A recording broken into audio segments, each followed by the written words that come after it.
my name's Claire Baker and I'm a former clutterholic. Back in 2001, I successfully overcame my own clutter challenge, having had my clutter completely out of control for 3 years at that point.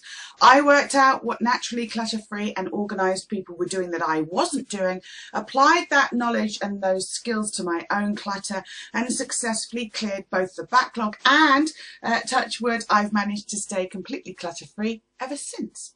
Now today, as you may be aware, is the 25th anniversary of the creation of the World Wide Web, that fantastic thing that you are watching this video on. If it wasn't for the World Wide Web, then I wouldn't actually be able to help as many people as I do. The World Wide Web is where my where people buy the DIY kits from me, the secrets of how to actually clear your clutter, make decisions. They buy the ebooks online with me. The majority of my clients and customers come from the World Wide Web and that fabulous thing called Google. And obviously this is how I can share knowledge and information with you to help you as you clear your clutter. Now, I wanted to just use today as an opportunity to actually explain why it is that the World Wide Web and technology in itself explains why it is that those of us of a certain age have a challenge with paperwork clutter. Big challenge. It's paperwork is actually the most popular, if that's the right word, type of clutter that my clients and members struggle with. Now, confession time, I am 40, which means that when the World Wide Web was created, I was 15 years old. So I had nearly finished my my GCSEs. Those are the exams, General Certificate of Secondary Education. Those are the exams that we take here in the UK at the age of 16. So I was halfway through those. I think I was second or third year to ever do them. They were relatively new. They were called O-levels before that. So I was used to I wasn't used to having computers and the internet. The people who were in computer club were actually the nerds. Our computer room at school was actually essentially a converted cupboard. I think it was the converted cleaner's cupboard at the end of the hall on the second floor. I can picture it vividly. And we had the brown, I think they were BBC computers. There were essentially 3 types of computers when I was at school. There was the BBC computer, there was the Spectrum computer, which was, I always remember that was very rubbery. That's what we had at home. It was confined to the spare bedroom. And then there were, I think was it Amstrad, Commodore computers. Are they the same thing? You see, I obviously wasn't a computer person when I was at school. And although computers did exist, the World Wide Web kind of took it to another level. So what I would just like to do is share with you something that I share with my Clutter College students. My Clutter College students are taking a 12-week course with me. We do it via the World Wide Web. We do it via live video links. So similar to this, the only difference is that it's live. And we talk and we go into depth, different types of clutter. In fact, after I've recorded this video, I'm going to be doing this week's class, which is about sentimental clutter. Hands up who struggles with that. So anyway, getting back to paperwork and how the anniversary of the World Wide Web can be related back to that. So I have a table here. Slightly better lines because I've drawn them with a ruler. I apologise in advance for my handwriting. Always must precede any board work that I do with that caveat.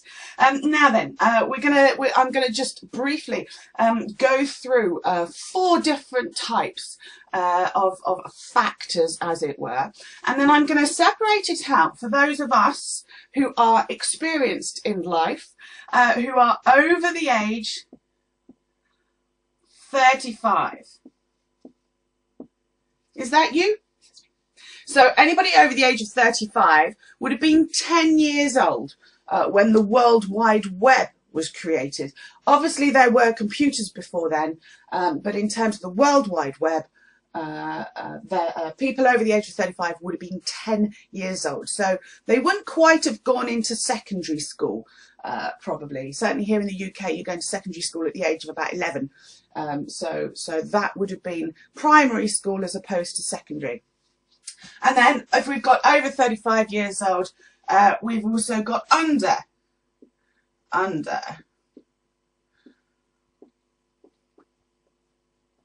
Okay, now then, like I say, my intention here is to just illustrate why it is that those of us over the age of 35 are more likely to have a challenge with paperwork clutter, and why those who are under 35 are unlikely to struggle with paperwork clutter during their lifetime. So actually paperwork clutter has the potential, I'm not saying it's guaranteed at all, because not everybody is the same. These are obviously broad brushstrokes that I'm going to use, but paperwork clutter has the potential to become a thing of the past.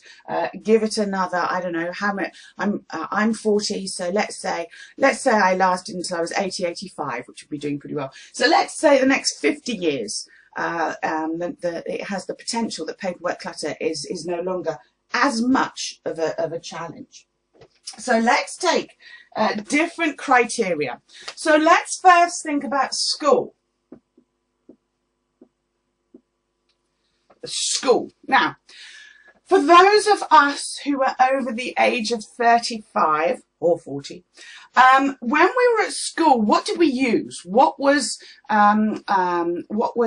used in a classroom in order to be able to teach and learn? Well, I don't know about you, but I always remember the beginning of term, the summer holidays, before we went back to school, we'd go off to the stationery shop and buy loads of pads of paper, notebooks, pencil cases, etc., etc. At school, and I'm in this over 35 group, I used paper. Hope you can see that. Hope you can read that. Paper. In fact, when I was at university, I went to University College London, studied human sciences for 3 years. I actually was one of the few who didn't submit their final year dissertation on paper. I was supposed, with hindsight, I was kind of head of the game. But at university, we were still using paper. There's a library called Senate Library at University College London.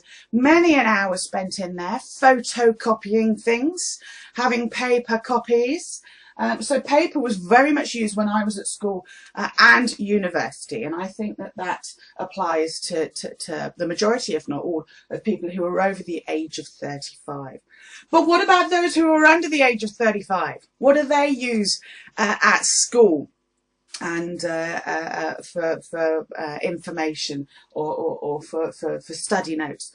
Well, I know that it's not exclusively this, but they do use computers a lot more. Computers. Now, I don't have children, but I do know people who do have children, and apparently, and I think this is amazing, homework you can actually get off websites. You can get the homework off the school website. So whereas I remember having to write down the homework as the teacher wrote it on the blackboard, nowadays you can actually download your homework off the internet and submit it via the internet, which is pretty incredible, really. And of course we can have computer whiteboards as well, which I would love to have. That's one of my goals for this year, to get a computer whiteboard. Technology really is very clever. Of course, they are also having to have software computers that can recognise whether people are plagiarising. Back in our day, it was down to the teacher or the lecturer at university having a working knowledge of everything that had been written on their subject. whereas now hit a button and it will tell you whether there are they suspect that it's been plagiarized from somebody else's work. So hey, swings and roundabouts. Okay, the next factor that I just wanted to compare is the source of information. Source of info. Shorten it because I can't fit it all in there. Source of information, those of us who are over the age of 35.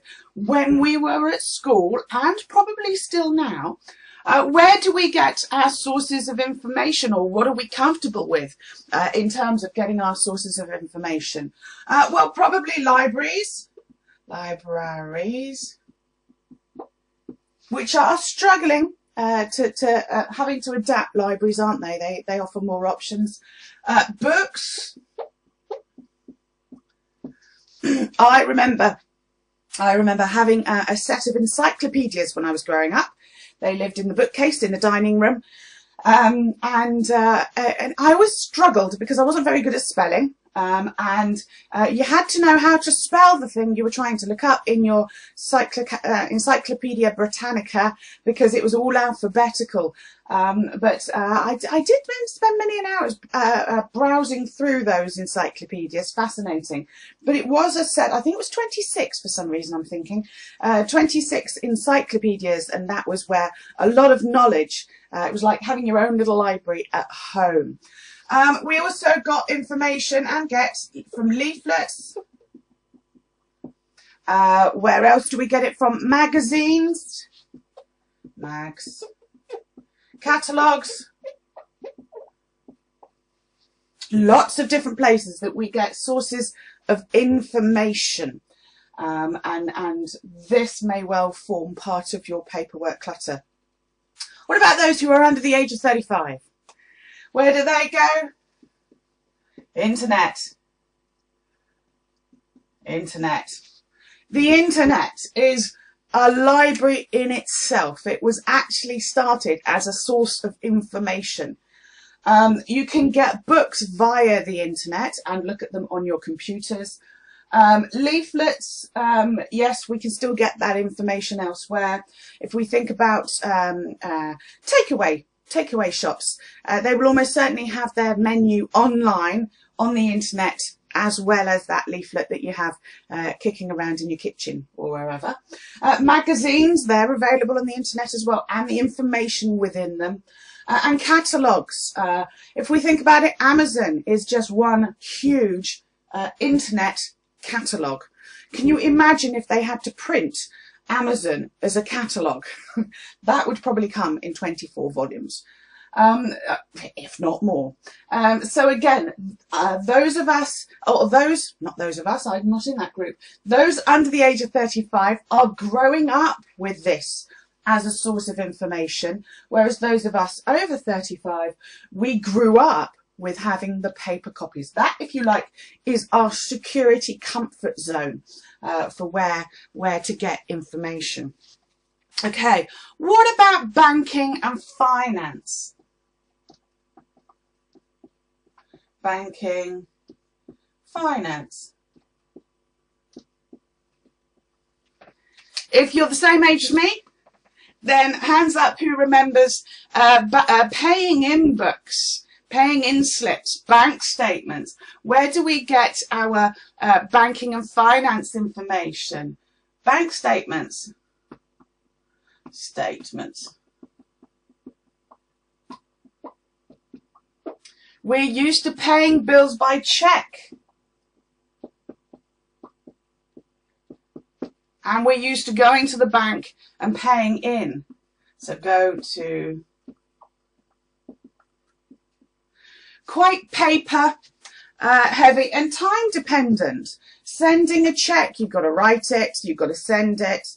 I remember going through those phases where you'd write a cheque, forget you'd sent it, and then by the time the cheque was paid in by the receiver, oops, maybe there's not quite enough money in there.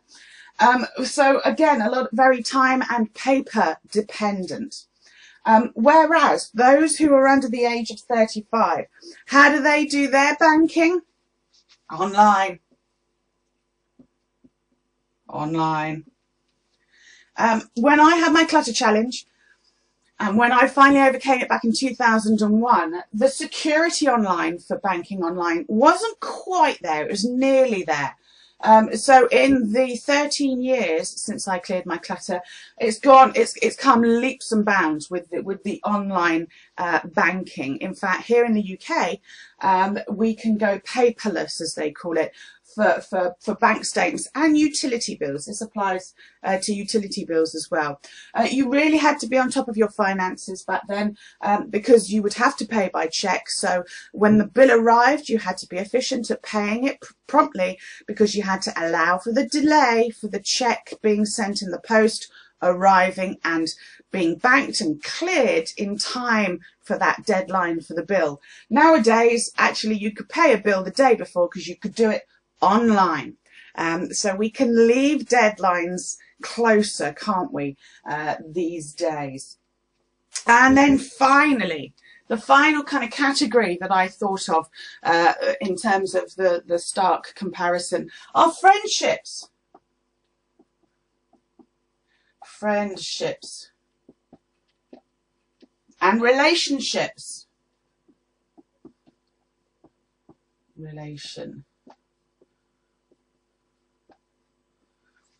Okay, so those of us who are over the age of 35, in fact, this is probably the age of, over the age of 40, 45. What were we used to in terms of friendships and relationship forming and building and maintaining? Well, again, this was a paper type method, if you like. So letters, cards, phone calls,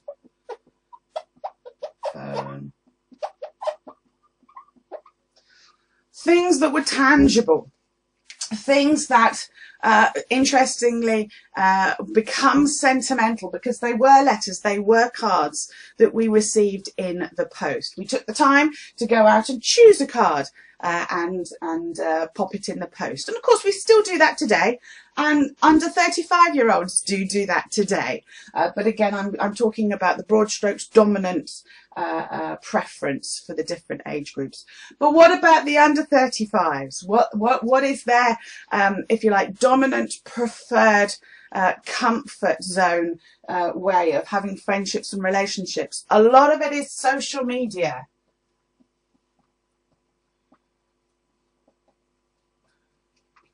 And online. So the Facebook, the Twitter, what are the other ones? Instagram. I can't think of any of the others because you see, I'm in this group, the over 35s. I can't even think of what those ones are, apart from the obvious ones. So, like I said, I'm not saying at all that this is purely everybody under the age of 35, that's what applies, and everyone over the age of 35, that's what applies. Not at all, but generally, broad speaking, these are the preferred, dominant, familiar comfort zone type ways of dealing with these four factors in life and the way that they've changed. Now, there are those of us over 35 who have started and implement these types of sort of communicating and information, which is great. The mere fact that you are watching this tells me that you are using the internet. I actually met my husband online on datingdirect.com. Gosh, that was 10 years ago now I met him. I think it'd be a scary place doing online dating now. We met when it was all still relatively new. So I like to think that I am quite hip, you know, to have met my husband online. So again, we are in this world, but because we grew up with these, because we grew up with the paper versions, the physical copies, it's not surprising that we struggle to let go of these as we move over to these. And it helps also explain, for example, sources of information. Hands up who's printed something off that was interesting on the internet and put it in a pile, and I'll have a look at that later. I'll read that later. It's because we're using the internet as a source of information. It's fantastic. You just type in a few words and you get the information you want or need. But because we are used to having a physical paper copy with by having used libraries, books, leaflets, magazines, catalogues and paper, because we're used to having a physical piece of paper in our hands, that's why we're almost combining these two together, which is snowballing our paperwork clutter challenge. Quite a lot of my clients and members, when we try and find out where the paperwork clutter is coming from, they don't necessarily have a huge amount coming in on the conveyor belt. They are creating a huge amount on the conveyor belt because they're printing lots of things off the internet and putting it in a pile to read later, and that later never comes. It's because of that that we actually, in the Clutter community, we have a weekly paperwork session to control this accumulation, to deal with the bank statements, to deal with the books, the leaflets, the magazines, the catalogues that come in, to deal with the letters and cards, so that we're not just growing our paperwork clutter. So does that make sense? Hopefully it does. Again, I'm going to caveat again. I know I've said this a lot already, but these are broad strokes, generalizations. I'm not saying everybody has in that age group has a dominance of that particular method, but as a general comparison, we can understand why it is that the I'm going to sound awful now. Youth of today are going to have less of a challenge with paperwork clutter later on in life than those of us who are more mature and experienced and remember a time before computers and the internet. So on the anniversary of the starting of the internet 25 years ago, hopefully that gives you some comfort and helps explain why it is that you may be struggling with paperwork clutter. Okay, thank you for listening on the fabulous internet, and I look forward to sharing another video with some useful information with you very soon. In the meantime, take care. Bye bye.